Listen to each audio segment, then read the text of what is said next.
Hello friends, welcome to my YouTube channel. कैसे हैं आप लोग? आई होप अच्छे ही होंगे। गाइस, हम कर रहे हैं पीटी 365 विजन आयस करंट अफेयर। और इससे पहले हम कर चुके हैं तीन PT 365 complete, polity, economy and environment. आपने वो वीडियो ना देखे हो तो हम इस वीडियो में आपको कर देंगे लिंक शेयर। आप वहाँ से देख लीजिएगा और प्लीज़ लाइक कीजिएगा वीडियो को। और आपको ये वाला वीडियो पसंद आया तो प्लीज़ ये भी लाइक कीजिएगा। देखिए, एनवायरनमेंट थोड़ा लेंदी था तो इसलिए उसमें थोड़ा टाइम लग गया था। और अभी तो होली भी है तो इसलिए साइंस एंड टेक में कुछ टाइम थोड़ा और लगेगा। उसके बाद आपके बहुत 2-3 ही बच रहे हैं, तो उसमें इतना कुछ टाइम लगेगा नहीं, ठीक है? आपको बहुत ज़्यादा वाला सिलेबस था वो ऑलरेडी कवर हो जाएगा साइंस एंड टेक का। तो आई होप आपको ये वीडियो अच्छा लगे। बस आप लाइक करिएगा और अच्छे से पढ़ते रहिए। आइए वीडियो स्टार्ट करते हैं। इस वीडियो में आज हम सिर्फ करेंगे फर्स्ट वाला टॉपिक जो कि बहुत इंपॉर्टेंट है। और आप देखेंगे कि यूपीएससी में इन एवरी ईयर 1 से 2 क्वेश्चन आपको इस टॉपिक से मिल जाएँगे, ठीक है? साइंस एंड टेक से। तो इसीलिए हम इसको बहुत ध्यान से करेंगे विद रेफरेंस टू पीवाईक्यूज़, ठीक है? तो अच्छे से पढ़िएगा इसको। तो आइए स्टार्ट करते हैं फर्स्ट टॉपिक से। फर्स्ट को है बायोटेक्नोलॉजी। बायोटेक्नोलॉजी से देखिए बहुत ज़्यादा इसका यूज़ है क्योंकि आजकल तो बहुत ज़्यादा डेवलपमेंट्स हो रहे हैं इसमें, तो बहुत न्यूज़ में रहती हैं ये चीज़ें। इंडियन रिसर्चर्स ने एक डेवलप किया है first ever low pungent mustard based on genome editing, ठीक है? जिसमें लो पंजेंट हो। अब इसका बेनिफिट क्या है? अगर लेस पंजेंट होगी तो it has lesser quantity of glucosinolate. और हाई ग्लूकोसाइनोलेट क्या करती है? गॉटर कॉज़ करती है। गॉटर आपको पता है किससे होता है? आयोडीन की कमी से होता है ना? डिज़ीज़ होती है। And internal organ abnormalities in livestock. और ये जो प्रोड्यूस किया गया है वो किससे किया गया है? जीन एडिटिंग की गई है जो वरुणा वैरायटी वैरायटी होती है मस्टर्ड की, उससे यूजिंग क्रिस्पर-cas9 टेक्नोलॉजी। जीन एडिटिंग टेक्नोलॉजी है जो। ये करेगी, ये प्रोटेक्ट प्लांट्स को from invading pathogens, animals etcetera. Basically जो आपका जीनोम एडिटिंग होता है ना प्लांट्स में, इसीलिए होता है ताकि जो न्यू वैरायटी फॉर्म हो वो बहुत मतलब पहली वाली वैरायटी से प्रोटेक्टेड रहे और डिजीज़ रेजिस्टेंट हो, ठीक है? देखिए, क्वेश्चन देख लेते हैं हम। जब आप ये सारे टॉपिक्स कर लेंगे ना, फिर आप एक बार ये क्वेश्चंस लगा के देखिएगा जो कि मैंने इसमें दिए हुए हैं, ठीक है? पहले पढ़ लेते हैं कि जीनोम एडिटिंग होता क्या है। इसमें क्या होता है ना कि जो डीएनए सेगमेंट होता है आपका ऑर्गेनिज्म का, प्लांट्स का, बैक्टीरिया का, एनिमल्स का या फिर किसी का भी, तो उसमें क्या कुछ एडिटिंग डीएनए क्या करता है कि चेंज कर देता है फिजिकल ट्रेट, जैसे कि आई कलर हो गया, मिटिगेट डिजीज रिस्क हो गया, एक्सेट्रा। और ये यूज़ करता है साइट डायरेक्टेड न्यूक्लियसेस, मतलब उसी साइट पे जाके डायरेक्ट करेगा उस न्यूक्लियस को जिस पे उसे करना होगा काम, और चेंज कर देगा जो कि क्या होंगे, या तो स्मॉल डिलीशन होंगे या सब्स्टिट्यूशन होगा या तो एडिशन हो जाएगा नंबर ऑफ न्यूक्लियोटाइड का, तभी तो चेंज होते हैं फिजिकल रेट में। एसडीएन को कहते हैं, एसडीएन क्या होता है? ये साइट डायरेक्टेड न्यूक्लियसिस एक प्रैक्टिस होती है जिसमें डीएनए स्ट्रैंड्स को काट दिया जाता है to affect the subsequent genome editing. इसमें इसमें देख लीजिएगा, जो एसडीएन 1 एंड एसडीओ 2 होता है, 3 कैटेगरीज़ के होते हैं ये। उसमें एलीन जेनेटिक मटेरियल का यूज़ नहीं करते हैं, जबकि एसडीएन 3 प्रोसेस में फॉरेन ओरिजिन के जीन्स को यूज़ कर लेते हैं। यहाँ पे हम बता देते हैं आपको, देखिए इस तरीके से ये आपका जो हो गया, ये डीएनए सेगमेंट हो गया। इसमें कैसनाइन क्या होती है? कैसनाइन एक प्रोटीन है जो कि फॉर्म करती है complexes with guide RNA cell. अब ये कैसनाइन यहाँ पे जाके टारगेट करेगी, गाइड करेगी आरएनए को यहाँ पे, और फिर क्लीव कर देगा, ठीक है? कट कर देगा डबल स्ट्रैंड जो डीएनए के होते हैं माया, ठीक है? और प्रोग्राम डीएनए जो होगा वो यहाँ पे इंसर्ट कर देगा, ये प्रोग्राम डीएनए है, यहाँ पे इंसर्ट कर देगा। और इस तरीके से अगर कटिंग करनी होगी तो कट कर देगा। इस तरीके से वर्क करता है जीनोम एडिटिंग। एडिटिंग का मतलब ही वही होता है ना कि एडिट कर देना, ऐड कर देना या डिलीट कर देना। वन ऑफ द एप्लीकेशन क्या होती है क्रिस्पर की? क्रिस्पर का फुल फॉर्म देख लीजिए क्या होता है? Clustered regularly interspace sort palindromic trips technology. Other genome editing technology कौन सी होती है? जिंक फिंगर न्यूक्लियसिस होती है, transcription activator like effector nucleus is. देखिए एग्जाम में ऐसे क्वेश्चन आ जाता है कि जिंक फिंगर न्यूक्लियसिस और क्रिस्पर ये किस न्यूज़ में रहते हैं, ये क्यों रहते हैं, क्या है ये? अच्छा, इनका डिफरेंस क्या है? एक होता है आपका जेनेटिकली मॉडिफाइड ऑर्गेनिज्म, ठीक है? जीएमओ। जेनेटिकली मॉडिफाइड, जैसे कि टर्म से ही पता चल रहा है कि वो उन्हें उनके जो जीन्स हैं उन्हें मॉडिफाई कर दिया जाता है। तो जीन एडिटिंग क्या करता है? इनकॉर्पोरेट करता है modification of existing genetic material to improve the quality. ठीक है, जेनेटिकली मॉडिफाइड ऑर्गेनिज्म मतलब कि वो तो उन वो हैं ही, मतलब जब प्रोड्यूस ये हुए हैं तो उनकी जो जीन्स हैं पहले वाली वैरायटी से ऑलरेडी मॉडिफाइड है। लेकिन जीन एडिटिंग में क्या है कि आप उसी पर्टिकुलर ऑर्गेनिज्म में आप जेनेटिक मटेरियल को इम्प्रूव कर रहे हैं उसकी quality by addition deletion of the genome editing. ठीक है, जीएमओ में क्या होता है, जेनेटिक मॉडिफाइड ऑर्गेनिज्म में ट्रांसजीन फॉरेन जीन का यूज होता है फॉर इम्प्रूवमेंट इन क्वालिटी। जबकि और जीएम क्रॉप्स क्या करते हैं, रिक्वायर करते हैं इन्वायरमेंटल क्लियरेंस। ठीक है, ये एग्जाम में ऑलरेडी आ चुका है कि जो आपके जेनेटिक मॉडिफाइड क्रॉप्स होते हैं उसको इन्वायरमेंटल क्लियरेंस के लिए कौन सी कमेटी का अप्रूवल चाहिए होता है, that is genetic engineering appraisal committee.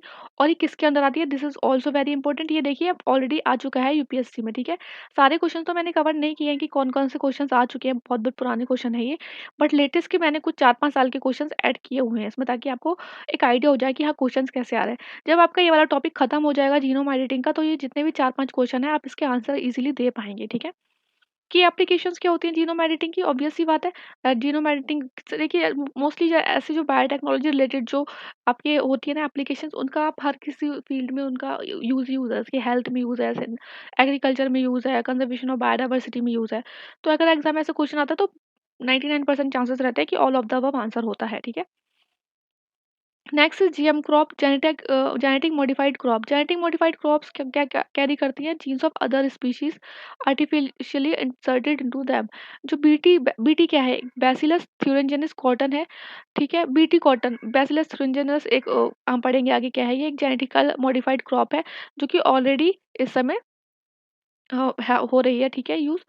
और ये क्या होता है इसमें, isolated gene from the soil bacterium Bacillus thuringiensis and coding for protein toxic. जो वल्वॉर्म इंसेक्ट पेस्ट होता है ना, उसको बेसिकली इस तरीके से ये रिएक्ट करती है कि जो इंसेक्ट पेस्ट होता है वो वहीं के वहीं मर जाता है और आगे जो आपकी क्रॉप है उसको नुकसान नहीं पहुंचाता है। अच्छा, बीटी कॉटन जो है एक ओनली जीएम क्रॉप है जो कि अप्रूव हुई है कमर्शियल कल्टीवेशन के लिए। हालांकि बीटी ब्रिंजल को भी ट्राई किया गया था बट वो इतना सक्सेसफुल नहीं रहा। ठीक है, Bollgard 1 and Bollgard 2 technology used हुई है बीटी कॉटन में। देखिए आंसर आया है 2021, क्वेश्चन आया है 2021 में। बॉलगार्ड 1 और बॉलगार्ड 2 टेक्नोलॉजी जो होती है वो किस कॉन्टेक्स्ट में यूज होती है, तो यूज होती है developing genetic modified crop planting. ये कितना इजी क्वेश्चन है। ठीक है, जीएम मस्टर्ड धरा मस्टर्ड हाइब्रिड हाइब्रिड 11 डेवलप की गई है दिल्ली यूनिवर्सिटी। किसी एग्जाम में क्वेश्चन आया था स्टेट पीसीएस में कि कौन सी यूनिवर्सिटी ने की है डेवलप, और किससे की है। कंटेन करता है दो alien's gene isolated from a soil bacterium called Bacillus amyloliquefaciens. देखिए उसमें आ सकता है आपके क्वेश्चन में कि जो बैसिलस थ्यूरिंजेनिस है ना वो है, नहीं कि बैसिलस अमाइलो है। ठीक है, और डीएमएच से जो है वो रिजल्ट है कौन सी 2 वैराइटीज के क्रॉस का, वरुणा और अर्ली हीरा। ठीक है, डीएमएच 11 एक ट्रांसजेनिक क्रॉप है जिसके use because it uses foreign gene from different species. Next है enzyme replacement therapy. US Food and Drug Administration ने रिसेंटली नोट दे दिया है वर्ल्ड की फर्स्ट एंजाइम रिप्लेसमेंट थेरेपी है ये। फर्स्ट एंजाइम रिप्लेसमेंट थेरेपी, देखिए कोई जीन नहीं हो रहा, कोड नहीं हो रहा है, एंजाइम रिप्लेस कर दे रहे हैं। और इन्होंने क्या अप्रूव किया है, एड्जाइमा को किया है जो कि first recombinant genetically engineering protein product है। और इसको यूज़ करा जा रहा है कि जो आपके ब्लड क्लॉटिंग डिसऑर्डर होता है उसमें। ठीक है, आप मुझे बताइए कमेंट सेक्शन में कौन सा विटामिन रिस्पॉन्सिबल होता है ब्लड क्लॉटिंग क्लॉटिंग के लिए। ठीक है, कमेंट सेक्शन में बताइए, स्टेट बीसीएस का फेवरेट क्वेश्चन है ये। Next is gene drive technology. Application based on gene derive technology have shown promising reduction in mosquito population. देखिए मॉस्किटो पॉपुलेशन में बहुत ज़्यादा इसका यूज़ देखने को मिला है। ये है क्या, जीन डेराइव टेक्नोलॉजी एक जेनेटिक इंजीनियरिंग की टेक्निक ही होती है जो जिसमें कि मॉडिफाइड जीन्स यूज़ करते हैं to alter Mendelian inheritance. Mendelian inheritance क्या है, एक पैटर्न है जो इसमें ट्रेड्स जो है पास होते हैं फ्रॉम पेरेंट्स टू ऑफस्प्रिंग। देखिए इस तरीके से होता है, इसको बोलते हैं मेंडल मेंडल इनहेरिटेंस। एक तो नॉर्मल इनहेरिटेंस होगा, ये हो गए पेरेंट्स। तो इसमें एक जो इनके मान लीजिए 2 जनरेशंस हैं ये। ठीक है, तो ये हो गया एक, मान लो आप मेल है, ठीक है, ये फीमेल है। तो अब ये मेल से मेल पे जा रहा है, ये फीमेल से शादी कर रहे हैं, फिर ये मेल से मेल को जा रहा है, फीमेल को नहीं जा रहा है, या एक जो है ऑफ़स्प्रिंग उसको जा रहा है, दूसरे को नहीं जा रहा है, ठीक है? तो इस तरीके से बोलते हैं Altered gene does not spread. और इसमें है, ठीक है, इसमें बोल रहा है कि ज़रूरी नहीं है कि सबको ही ये स्प्रेड हो, लेकिन जीन ड्राइव इनहेरिटेंस में क्या बोल रहे हैं कि ये देखो इस तरीके से कर देंगे ये कुछ अल्टर्ड जीन कि सब पे ही ऑलवेज़ इनहेरिटेड होगा। मतलब कुछ मॉस्किटो वो छोड़ देंगे एनवायरनमेंट में और फिर वो एक-दूसरे के साथ जब ब्रीड करेंगे, तो इस तरीके से इनहेरिटेड हो जाएगा और कहीं न कहीं पॉपुलेशन जो है मॉस्किटोज़ की वो कम हो जाएगी। 3 की कंपोनेंट्स हैं जीन ट्राइब के, एक तो जीन होता है, एक Cas9 एंजाइम होता है जिससे मॉलिक्यू जो Cas9 एंजाइम अच्छा एक्ट करता है एक मॉलिक्यूलर सीज़र की तरह, ठीक है? और क्रिस्पर जो होती है वो रिपीटेड डीएनए सीक्वेंस होती है। एप्लीकेशन आपको पता चल गया, किसी कोई डिज़ीज़ उसके वेक्टर कंट्रोल करने के लिए आप यूज़ कर सकते हैं, एग्रीकल्चर में पेस्ट कंट्रोल के लिए यूज़ कर सकते हैं, ठीक है? और जीनोम सीक्वेंसिंग पढ़ लेते हैं नेक्स्ट। साइंटिस्ट ने सक्सेसफुली सीक्वेंस कर लिया है वाई क्रोमोसोम को using long read genome sequence technique. अभी तक नहीं किया था वाई क्रोमोसोम को, तो उसके बेनिफिट क्या होंगे वो पढ़ेंगे। अच्छा, जीनोम सीक्वेंसिंग होती क्या है? एक मेथड होता है जिसमें कि आप डीएनए न्यूक्लियोटाइड के ऑर्डर को और बेसिस को एक जीनोम में, जैसे कि क्या होता है आपको पता ही होगा, एडेनिन, साइटोसिन, ग्वानिन और थाइमिन डीएनए बनाते हैं ऑर्गेनिज़्म के। अच्छा, ये एग्ज़ाम में क्वेश्चन आता है कि जीनोम क्या होता है? जीनोम क्या होता है? एक organism complete set of DNA होता है, whole set of DNA. Already UPSC के एनडीए, सीडीएस में ये क्वेश्चन आ चुका है, ठीक है? और जीनोम में क्या-क्या इंक्लूड होता है? सारे क्रोमोसोम्स जिसमें कि व्हिच हाउसेस डीएनए, जो कि डीएनए में रहते हैं, and genes, specific section of DNA. Apart from long read technique, short read technique भी यूज़ होती हैं जीनोम सीक्वेंसिंग के लिए, ठीक है? शॉर्ट रीड सीक्वेंसिंग क्या होती है? इसमें जीनोम को ना ब्रेक कर लिया जाता है, स्मॉल फ्रेगमेंट में ब्रेक कर लेंगे ये, यूजुअली 50 टू 300 बेसिस में, बिफोर बीइंग सीक्वेंस्ड। और मोर इफेक्टिव एप्लीकेशन होती है ये जो शॉर्ट रीड सीक्वेंसिंग होती है, ठीक है? लॉन्ग रीड सीक्वेंसिंग में करते हैं डीएनए को फ्रेगमेंट करते हैं और टैग करते हैं सीक्वेंसिंग के लिए, जिसमें मतलब बहुत पूरा ही डीएनए सेगमेंट कर देंगे, और it provides sequence that are easier to distinguish and can therefore be assembled and more easily। But ये जो है ना कंफ्यूजिंग रेपुटेशन लेके आती थी, and loops of Y chromosome को भी हैंडल कर सकते थे इसमें, ठीक है? कंफ्यूजिंग रेपुटेशन और लूप्स ऑफ वाई क्रोमोसोम, अगर कोई लेंथी चीज़ होगी, लॉन्ग रीड सीक्वेंसिंग होगी, तभी तो आप पता कर पाएंगे ना कि जो रिपीटिशंस हो रहे हैं वहाँ पे क्यों। शॉर्ट में अगर आप करेंगे, शॉर्ट रीड सीक्वेंसिंग करेंगे, तो उसमें उतना रिपीटिशन होगा ही नहीं, ठीक है? हालांकि उसके अपने एक अलग फायदे होंगे। एरियल मेटाजीनोमिक्स क्या होता है? डायरेक्ट जेनेटिक एनालिसिस होता है जीनोम का, जिसमें कि स्टडी होती है genetic composition of microbial samples collected from year. अब देखिए, ये जो अच्छा विजन आयस का मैंने आपको पहले भी बताया है, पहले के पीटी 365 में, कि इन लोगों का अगर आप पढ़ लेना 3-4 पीटी 365 बहुत अच्छे से, तो आपका स्टैटिक का पोर्शन भी बहुत अच्छा कवर हो जाता है। क्यों? क्योंकि ये जो पीवाईक्यू होते हैं ना, वो भी डाल देते हैं। मतलब अपना सेफ लेके चलते हैं, मान लो कोई क्वेश्चन रिपीट हुआ, तो वो एक तरीके से अपनी चीज़ें अपडेट करते रहते हैं अपना मटेरियल। तो ये देखिए इन्होंने ये यहाँ पे डाल दिया ये वाला, और ये एज़ इट इज़ क्वेश्चन कहाँ से उठाया, यूपीएससी के 2023 का जब आप पेपर देखेंगे उठा के, उसमें क्वेश्चन आया था कि एरियल मेटाजोनोमिक्स जो होता है, उस वो क्या होता है, वेस्ट रिफर क्या है? तो उसमें जो करेक्ट था उसका कि एरियल मतलब क्या, ऑब्वियस सी बात है, एयर है ना? हाँ, कुछ क्वेश्चन ये होते हैं ना आपके यूपीएससी के पेपर में, आप ऑप्शन से ही निकाल सकते हो। आपको ज़रूरी नहीं है कि वो आपने पढ़ा ही हो। जैसे मैंने तो वही नहीं पढ़ा था, लेकिन जब मैंने क्वेश्चन पेपर सॉल्व किया, तब देखा कि collecting DNA samples from here in a habitat at one go, सही आंसर है इसका। क्रोमोसोम पढ़ लेते हैं। क्रोमोसोम क्या होता है? एक थ्रेड लाइक स्ट्रक्चर होता है जो कि किससे बना होता है? प्रोटीन से और सिंगल मॉलिक्यूल ऑफ डीएनए से। अच्छा, मैं आपको वो करूँगी, सजेस्ट करूँगी कि आप डीएनए और वर्सेस आरएनए, इन दोनों का डिफरेंस बहुत अच्छे से पढ़ लेना, ठीक है? और ये भी पढ़ लेना कि डबल स्टैंडर्ड डीएनए किसमें पाया जाता है, ठीक है? और डबल स्टैंडर्ड आरएनए या सिंगल स्टैंडर्ड आरएनए, इन दोनों में से इसमें इन दोनों के क्वेश्चन आ चुके हैं, डीएनए आरएनए और double standard single standard DNA RNA, ठीक है? कुछ-कुछ एग्ज़ाम्पल्स हैं, ज़्यादा कुछ नहीं है, इसी जो आप पढ़ रहे हैं पीटी 65, उसी में कहीं कोने में आप ये लिख लीजिए, ठीक है? प्लांट्स और एनिमल्स में कहाँ पे होते हैं क्रोमोसोम्स? न्यूक्लियस में पाए जाते हैं। ये आप बहुत अच्छे से पढ़ेंगे कि क्रोमोसोम्स कहाँ होते हैं? न्यूक्लियस में होते हैं। ह्यूमन्स में कितने होते हैं? 22 पेयर्स होते हैं नंबर्ड क्रोमोसोम के, जिसे बोलते हैं ऑटोसोम, और एक जो एक पेयर होता है उसको बोलते हैं सेक्स क्रोमोसोम। एक्स एक्स किसमें होता है?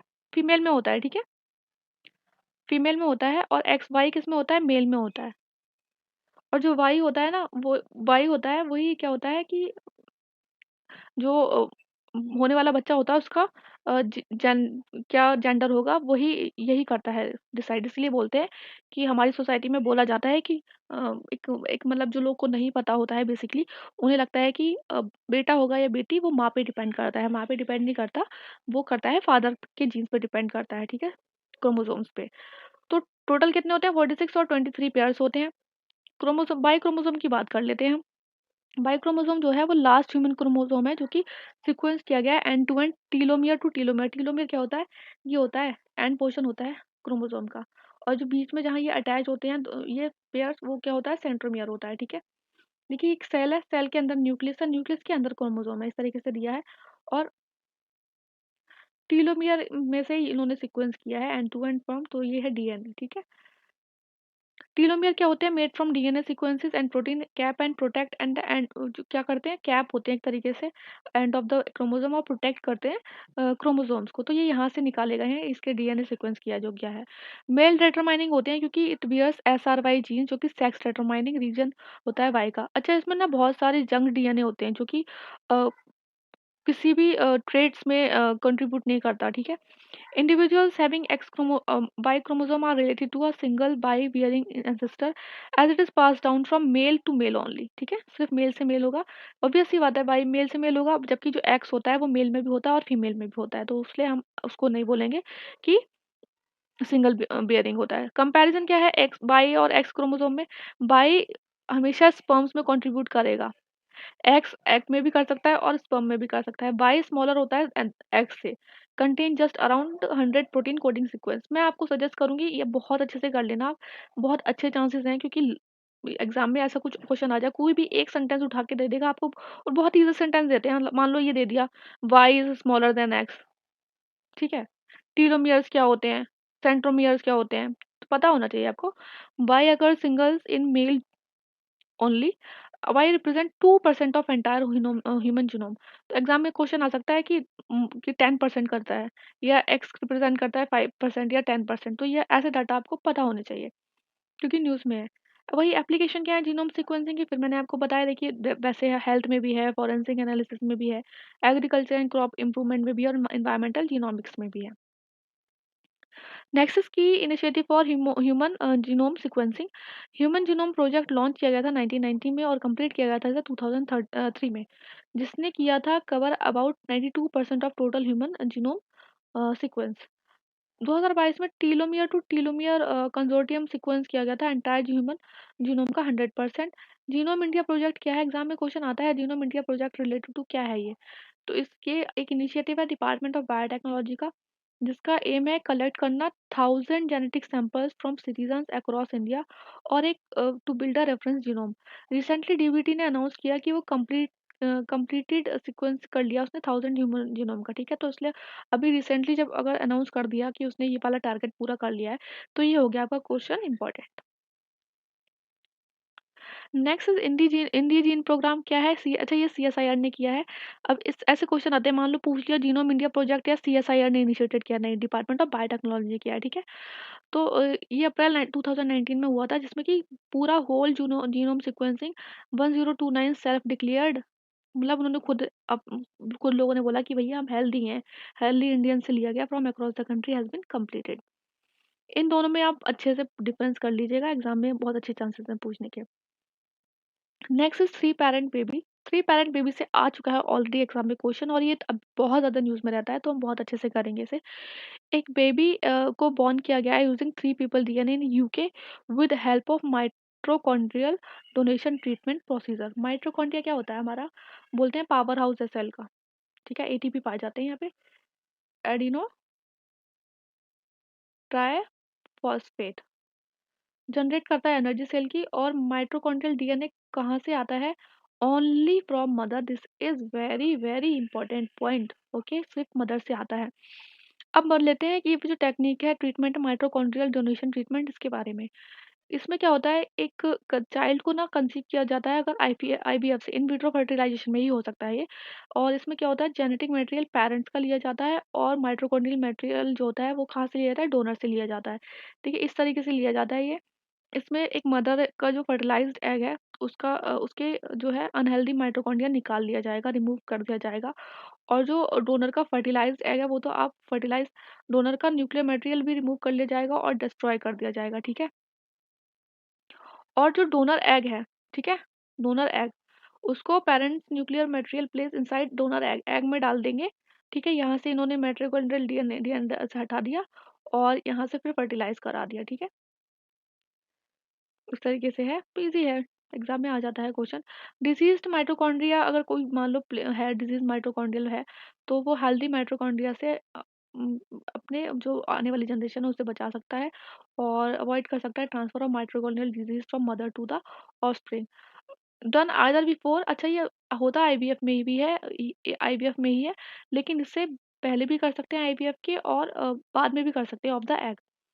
Also known as mitochondrial replacement theory, treatment therapy and three parent baby process. इस एग्जाम इसी से वर्ड से क्वेश्चन आया था यूपीएससी में, क्योंकि इसमें क्या होता है 3 लोगों का जो है इन्वॉल्वमेंट होता है। मैकेनिज्म क्या है, एम्ब्रॉय लिया जाता है बायोलॉजिकल पेरेंट्स से और कंबाइन कर दिया जाता है mitochondria from the donor egg. Most common technique है मैटरनल स्पिंडल ट्रांसफर टेक्निक और pro nuclear transfer technique. In both technique में एग और एम्ब्रॉय को क्रिएट किया जाता है यूजिंग न्यूक्लियर जेनेटिक मटेरियल और हेल्दी डोनेटेड माइटोकॉन्ड्रिया। क्वेश्चन आया था वो मैंने कहीं ऐड किया हुआ है इसमें।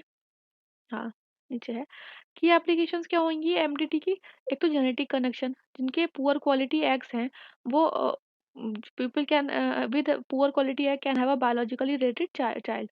रिप्रोडक्टिव फ्रीडम हो जाएगी, सेम सेक्स फीमेल कपल्स होंगी जो कि चाइल्ड चाह रही हैं वो जेनेटिकली रिलेटेड टू बोथ, दोनों से रिलेटेड हो जाएगा, ठीक है। सेल फ्री डीएनए क्या होता है, refers to small fragment of nucleic acid that are released from cells and found outside the cell in body fluid as plasma, urine and cerebrospinal fluid। The application है इसकी कि वो detect कर लेगा genetic abnormalities इन foetus, तो ये important हो गया आपका।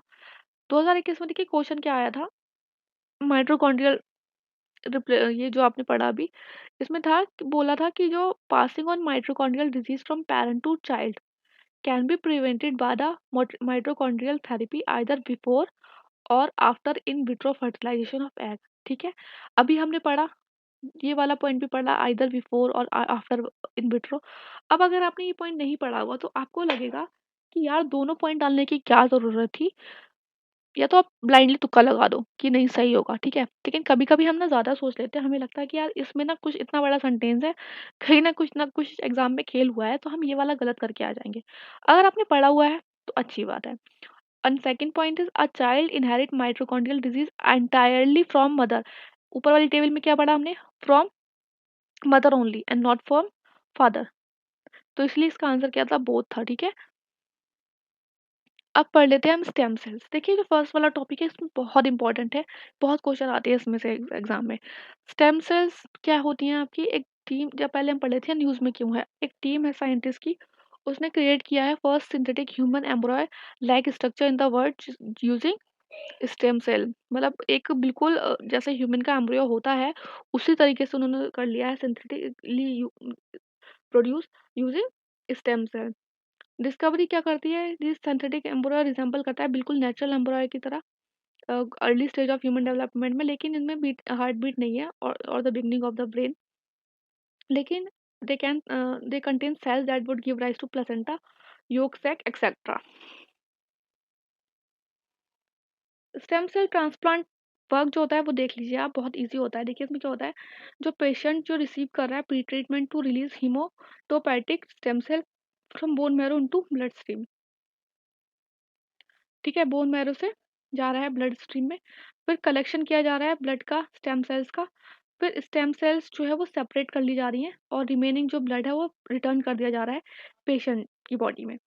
फिर स्टेम सेल्स को फ्रोज किया जा रहा है अंटिल जब तक नीडेड नहीं है। फिर थ्रॉड स्टेम सेल्स है वो infuse back to the patient. Patient receive supportive treatment to help bone marrow regrow, ठीक है। फिर उसे एक ट्रीटमेंट मिल जाएगा ये। बेनिफिट्स क्या होते हैं सिंथेटिक एम्ब्रॉय के, ये बोल रहा है कि आपको हेल्प मिलेगी कि जेनेटिक डिसऑर्डर को अंडरस्टैंड करने में, बायोलॉजिकल रीजंस क्या होते हैं मिसकैरेज उसको अंडरस्टैंड करने में, genetic epigenetic environmental effect on a developing एम्ब्रॉय क्या क्या हो सकते हैं उसको इफेक्ट उसको पढ़ने में। स्टेम सेल्स के बारे में पढ़ लेते हैं। ऑलरेडी एग्जाम में क्वेश्चन आ चुका है कि अ सेल क्या होता है। स्टेम सेल एक सेल होती है जिसमें बहुत मतलब अपने आप में एक एबिलिटी होती है कि वो डेवलप कर ले किसी भी सेल टाइप में बॉडी में, और ये सो प्रोड्यूस कर सकती है new sales of the body जैसे जैसे ग्रो करेगी, और रिप्लेस कर सकती है स्पेशलाइज सेल को जो कि डैमेज हो गई हैं हमारी बॉडी में या लॉस्ट हो गए हैं, ठीक है। टू यूनिक प्रॉपर्टी क्या होती है, एक तो ये इंपॉर्टेंट है दोनों property. Can divide over and over again to produce new cell, ठीक है। बार बार रिपीट बार बार डिवाइड हो सकती हैं और क्या प्रोड्यूस कर सकती हैं न्यू सेल्स को, और जैसे जैसे वो डिवाइड होंगी वो चेंज कर जाती हैं बिल्कुल अनदर टाइप ऑफ सेल्स में जो कि क्या करता है बॉडी बनाता है, ठीक है। उसी में बिल्कुल चेंज हो जाती हैं वो। Regenerative medicine's research revolve around the use of stem cell, is like embryonic adult and induced pluripotent stem cell। RM क्या है, रीजनरेटिव मेडिसिन क्या है, एक प्रोसेस है रिप्लेसिंग और रीजनरेटिंग ह्यूमन सेल्स में का टिश्यूज और ऑर्गन्स टू रिस्टोर और एस्टेब्लिश नॉर्मल फंक्शन। एप्लीकेशंस क्या है स्टेम सेल्स की, आप अंडरस्टैंड कर सकते हैं नेचर क्या है डिजीज का। और स्टेम सेल थेरेपी क्या होती है वो अ, आपका जो डैमेज टिश्यू है उसको सही करने में यूज़ कर सकता है। It could be autologous transplantation, use patient का खुद का ओन स्टेम सेल भी यूज़ कर सकते हैं जैसे कि उसमें दिया हुआ है डायग्राम में। और allogeneic using stem cells from a donor. Toxicology क्या होता है, drug side effect clinical research में असर्ट किया जाता है कि इम्पैक्ट क्या हो रहा है ड्रग्स का बॉडी पर। अब ये पढ़ेंगे, बहुत इंपॉर्टेंट है, ठीक है। क्या क्या डिफरेंस होता है, एग्जाम में आ चुका है ऑलरेडी यूपीएससी में क्वेश्चन। टोटिपोटेंट सेल जो होती हैं वो क्या करती है, जो एम्ब्रॉय आपको पता होगा, नहीं पता होगा तो आप सर्च कर लेना। Embryonic germ cells 3 germ cell होती हैं, एक्टोडर्म ऊपरी, और एंडोडर्म नीचे, और मेसोडर्म बीच की, ये 3 जर्म सेल्स होती हैं। तो क्या कर सकती हैं ये तीनों एम्ब्रियोनिक जर्म लेयर्स को मेक कर सकती हैं और एक्स्ट्रा एम्ब्रियोनिक टिश्यूज को। और ये only known indisputably totipotent cell होती है, उसको क्या बोलते हैं zygote. The only non totipotent cell zygote, ठीक है। मतलब अगर आपको एग्जाम में पूछ लिया जाए कि टोटिपोटेंट सेल का एक एग्जाम्पल बताइए तो क्या वो होगा जाइगोट। प्लूरीपोटेंट क्या होता है, अब प्लूरीपोटेंट क्या कर सकते हैं इसमें, जैसे प्लूरी होता है ना, प्लूरल हो गया बहुत सारा, ठीक है। तो ये मेक कर सकती है मल्टीपल लीनिएजेस फ्रॉम ऑल थ्री, जो 3 जर्म सेल्स हैं, देखिए ये मैंने बताया आपको, एक्टोडर्म मेसोडर्म एंड एंडोडर्म। इनसे मल्टीपल लीनिएजेस जो एक्टो मेसो और एंडोडर्मी होते हैं ना, उसी से आपके धीरे धीरे करके सेल्स होते हैं, सेल से ही फिर आपके पूरा आपको जो है बॉडी वगैरह के जो पार्ट्स होते हैं धीरे धीरे वही वही। तो ये मेनली जो होती है ना, पहले 3 जर्म सेल्स ही होती हैं। तो ये इसमें बोला है कि ये जो 3 जर्म सेल्स हैं वो मल्टीपल लीनिएजेस बना सकती हैं, जैसे कि एम्ब्रियोनिक स्टेम सेल्स, इसका एग्जाम्पल होता है प्लूरिपोटेंट का embryonic stem cells. Next is multipotent.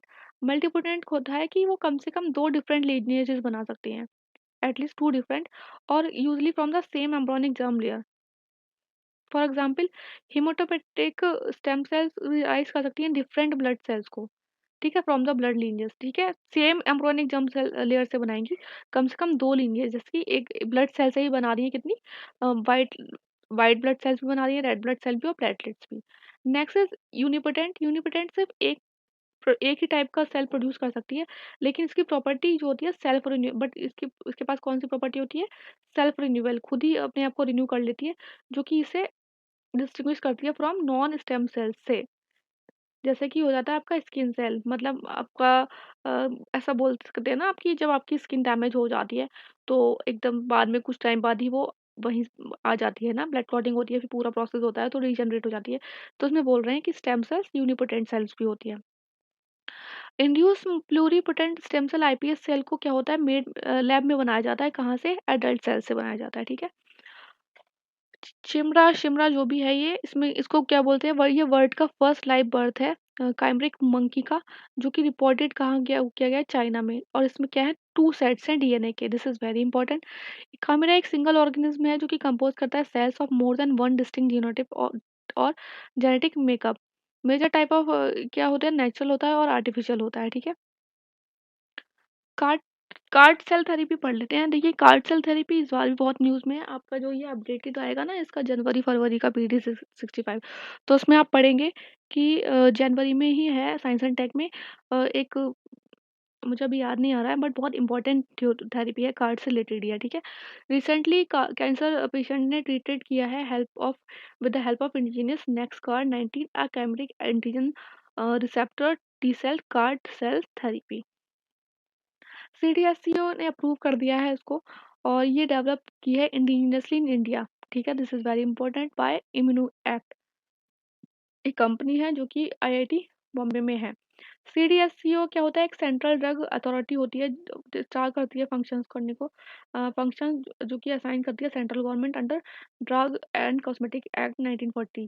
Major function क्या है? रेगुलेटरी कंट्रोल करना होता है इनको, इम्पोर्ट ऑफ ड्रग्स में और अप्रूवल करना होता है न्यू ड्रग्स को और clinical trial etcetera. Card therapy क्या है? देखिए, इसमें क्या है ना, आप इधर देखिए, ब्लड जो है वो पेशेंट से ले लिया जाएगा to extract a type of white blood cell. White blood cell ही जो होते हैं वो बॉडी के नेचुरल डिजीज डिस्ट्रॉयर होते हैं, इसे बोलते हैं हम टी सेल, ठीक है? व्हाइट ब्लड सेल्स को बोलते हैं टी सेल। टी सेल्स को जेनेटिकली इंजीनियर किया जाता है लेबोरेटरी में और इंट्रोड्यूस कर दी जाती है इसमें प्रोटीन्स, जिसे बोलते हैं काइमरिक एंटीजन रिसेप्टर, ठीक है? ये ना एक डिजीज पर्सन है आपका, उसके बॉडी से ले लिए गए हैं डब्ल्यूबीसी, फिर उसे जेनेटिकली इंजीनियर किया गया है लेबोरेटरी में। देन इंजीनियर्ड कार्ड सेल को आइडेंटिफाई किया गया है और कैंसर सेल्स में होम कर दिया गया है और फिर उसके बाद वो ट्रिगर कर देंगे, डिस्ट्रॉय कर देंगे कैंसर सेल्स को। फिर कार टी सेल्स जो है ना, उन्हें मल्टीप्लाई कर जाता है लैब में और फिर इन्फ्यूज़ कर दिया जाता है पेशेंट की बॉडी में by the millions to attack cancer. इस तरीके से ये पूरा प्रोसीजर काम करता है। अ, थ्योरी में पढ़ें तो type of cellular immunotherapy treatment होता है जो कि यूज़ करता है किसको? टी सेल्स को that are genetically altered in the lab to enable them in locating in destroying cancer cell more effectively.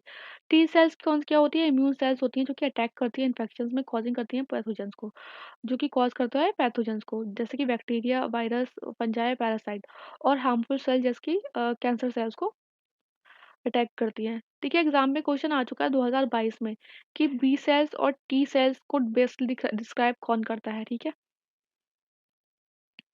तो इसमें आई थिंक ये 4th वाला ऑप्शन सही है। तो अभी भी बी सेल्स और टी सेल्स क्या होते हैं ये आप देख लीजिएगा, इस बार भी मुझे इम्पोर्टेंट लग रहा है ये, ठीक है? नेक्स्ट पढ़ लेते हैं अबाउट नेक्सकार्ड 19 एसिटाइल कैप्टाजीन ऑटो ल्यूकेल। इसे डिज़ाइन किया गया है टारगेट कैंसर सेल्स को करने के लिए to carry the CD19 protein. CD19 एक बायोमार्कर है और फॉर किसके लिए? बी लिम्फोसाइट्स और बी सेल्स के लिए। बायोमार्कर क्या होता है? प्रोवाइड करता है information about biological process condition, मतलब बेसिकली बायोमार्कर अ, क्या है? बायोलॉजी रिलेटेड चीज़ों को मार्क करने के लिए। टारगेट करता है ल्यूकेमिया को और बी सेल्स लिम्फोसाइट्स को। Usually genetically modified patient T cells को टारगेट कर जाता है cancer while chemotherapy uses. Chemotherapy में क्या किया जाता है? ड्रग्स का यूज़ किया जाता है और इसमें टारगेटेड जो मॉडिफाइड पेशेंट्स के टी सेल्स होते हैं, उन्हें टारगेट किया जाता है कैंसरस सेल्स पे, बल्कि और कीमोथेरेपी में ड्रग्स का यूज़ किया जाता है। ये इसमें मेन डिफरेंस है दोनों में। एडवांटेज क्या है? हाई प्रिसाइज़न होती है और सिंगल और फ्यू, हाँ, जो मैं आपको बता रही थी कि जनवरी के अपडेट में तो हाँ, उसमें यही था कि कीमोथेरेपी में और इसमें डिफ़रेंस बता दिया था उन्होंने कि क्या होता है। तो देखिए, कीमोथेरेपी में ड्रग्स का यूज़ होता है और इसमें कार्ट वाले में क्या होगा, एक तो ये हाई प्रिसाइज़ होंगी, ठीक है? बहुत हाइली प्रिसाइज़्ड होती है।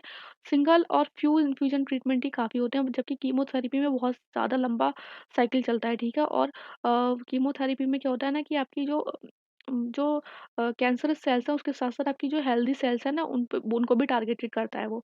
और ये एक इंडिविजुअल ट्रीटमेंट होता है, ठीक है? चैलेंजेस क्या हैं? Proliferation of card cells lead to cytokine release syndrome, जो कि होता है means abundance release of cytokines to the blood stream, जो कि ट्रिगर्ड कर सकता है इम्यून सिस्टम रिस्पॉन्स को। साइटोकाइन्स हमारे जो नॉर्मल इम्यून रिस्पॉन्स में बहुत इंपॉर्टेंट रोल प्ले करते हैं, लेकिन अगर एक्सेसिव प्रोडक्शन हो जाए तो डैमेज कर सकते हैं हमारे ऑर्गन्स को, specially lungs, kidneys and even lead to death. Cytokine storm can occur as a result of an infection, autoimmune condition or other disease. Lymphocytes पढ़ लेते हैं। लिम्फोसाइट्स क्या होते हैं? वाइट ब्लड सेल्स के टाइप होते हैं। सबसे पहले तो ये इंपॉर्टेंट है and are part of immune system.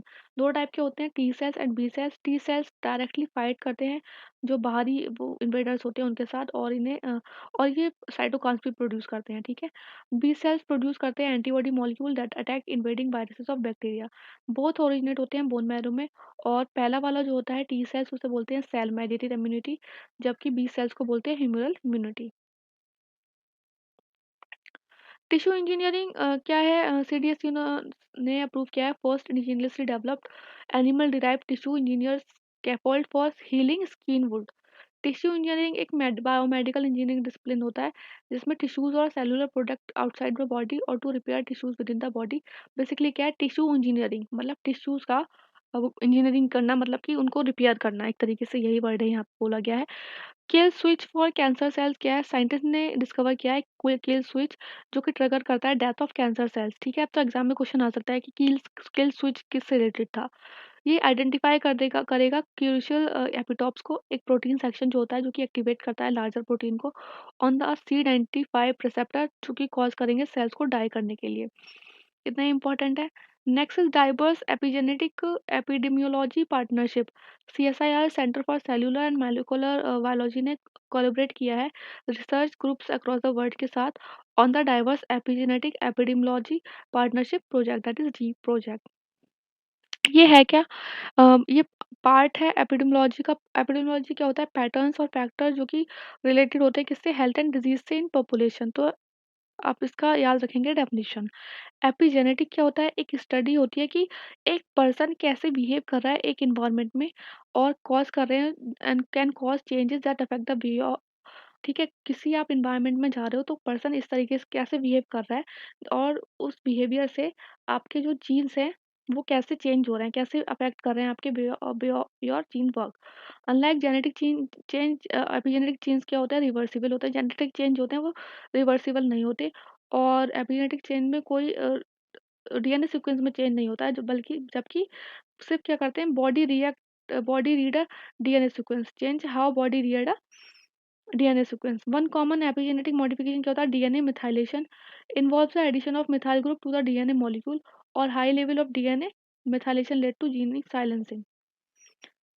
Gene silencing एक प्रोसेस होता है, बेसिकली क्या होता है कि आप टेम्पररी ब्लॉक कर दे रहे हैं किसी स्पेसिफिक जीन को और फिर वो मैसेज नहीं करेगा आगे जाके किसी दूसरे जीन को और वो बेसिकली पूरा जीन जो है वो साइलेंस हो जाएगा। डीप प्रोजेक्ट है क्या, 5 ईयर प्रोजेक्ट है जो कि रिसर्चर्स ने लिया है at the university of the Bristol London and the CSIR CCMP in India. CSIR sorry, यहाँ पे इन्होंने CSIR लिखा है या CRCIR हो गया है।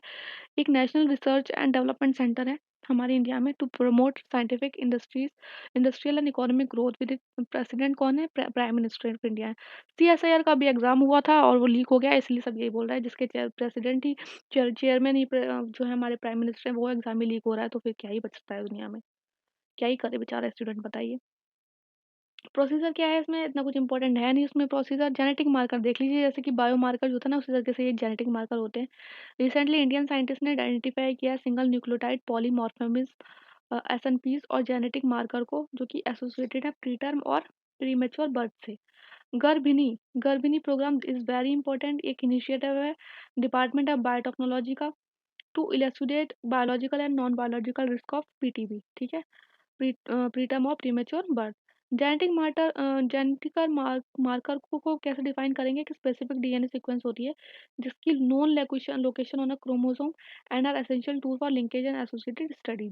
ठीक है, PCR को बेसिकली यूज किया जाता है बहुत सारी, अगर आपको चाहिए हो कोई स्पेसिफिक सेगमेंट डीएनए को उसकी आपको कॉपीज बनानी हो बिलियन, तो किसका यूज करते हैं हम, पॉलीमरेज चेन रिएक्शंस का करते हैं। ठीक है, बहुत ये जो मशीन होती है ना बहुत जल्दी आपको बिलियंस ऑफ कॉपीज दे देगी बना के। तो ये वाला जो आपका था ये था फर्स्ट टॉपिक, आई होप आपको ये पसंद आया हो। अब जो मैंने क्वेश्चन, अब आपने ये पूरा टॉपिक कर लिया ना, अब जो मैंने आपको क्वेश्चन दिए हुए हैं यहाँ पे वो आप देखिएगा कि आप वो कर पा रहे हैं नहीं कर पाए हैं। ठीक है, लास्ट के 4 से 5 साल के क्वेश्चन है ये और इस तरीके से हर बार साइंस एंड टेक में क्वेश्चन आते हैं। तो टॉपिक को आप लाइन टू लाइन अच्छे से पढ़िए, बेसिकली जो मैं बोल रही हूँ जहाँ पे मैं एम्फसाइज कर रही हूँ वो आप अच्छे से पढ़िएगा और बस पढ़ते रहिए, कोई टेंशन वाली बात नहीं है। अभी होली की वजह से ना थोड़ा-सा डील हो जाएगी इसमें और एग्ज़ाम भी आपका 20 दिन आगे बढ़ गया है, तो वैसे तो ये 30-31 तक हो जाता साइंस टेक भी, बट अब आई थिंक 1 या 2 तक चला जाएगा। ठीक है? तो बस पढ़ते रहिए अच्छे से और प्लीज़ आप इस वीडियो को लाइक कर दीजिएगा गाइज़, आप लोगों के लिए ये मेहनत है। ठीक है? तो बस पढ़ते रहिए। Bye, take care.